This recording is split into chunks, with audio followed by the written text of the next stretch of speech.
Hi hello welcome to my channel అండి. So ఈ video ఏంటంటే inter first year physics chapter wise weightage అండి. ఆ వెయిటేజ్ ఎలా ఉంది చాప్టర్ వైజ్ అనేది డిస్కస్ చేద్దాం.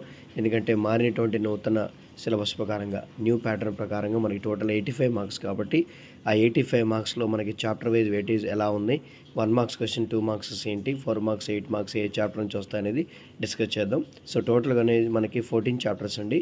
ఆ 14 చాప్టర్స్లో 1 మార్క్స్ 2 మార్క్స్ అనేది అన్ని చాప్టర్ నుంచి అడుగుతాడు. ఇక మనకి 4 మార్క్స్ అండ్ 8 మార్క్స్ కాబట్టి సో 4 మార్క్స్ మీకు ఇక్కడ చూడండి, యూనిట్స్ అండ్ మెజర్మెంట్స్లో 1 మార్క్స్ 2 మార్క్స్ వస్తుందండి.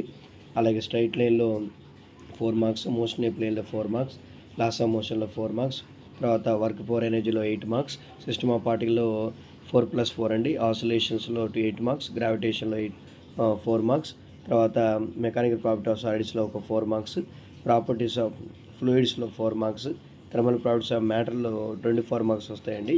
థెర్మోడైనమిక్స్లో ఒక 8 marks, kinetic of gas 4 marks, waves వచ్చేసి 4 మార్క్స్. ఓకే, తర్వాత మనకి 1 మార్క్స్ 2 మార్క్స్ ఆల్ చాప్టర్స్ కదా. పేపర్ ప్యాటర్న్ కూడా మీకు ఆల్రెడీ తెలిసే ఉంటుంది కాబట్టి సో ఫస్ట్ సెక్షన్లో మనకి 9 మార్క్స్, 1 మార్క్స్ క్వశ్చన్ 9 ఉంటాయండి, 9 రాయాలి. తర్వాత 2 మార్క్స్ 14 ఇస్తాడు, 14 రాయాలి, 28 మార్క్స్. తర్వాత 4 మార్క్స్ 12 ఇస్తాడు, 8 రాయాలి, 8 4 32. 8 మార్క్స్ 3 ఇస్తాడు, 2 రాయాలి. ఓకే, టోటల్ వచ్చేసి మనకి 85 మార్క్స్. సో ఇవండి మనకి చాప్టర్ వైజ్ వెయిటేజ్. కాబట్టి సో మన ఛానల్ నుంచి మీకు చాప్టర్ వైజ్గా ఇంపార్టెంట్ క్వశ్చన్స్ కూడా మీకు నేను ప్రొవైడ్ చేస్తాను. ఓకేనండి. So watch my channel and subscribe me. Okay, thank you అండి.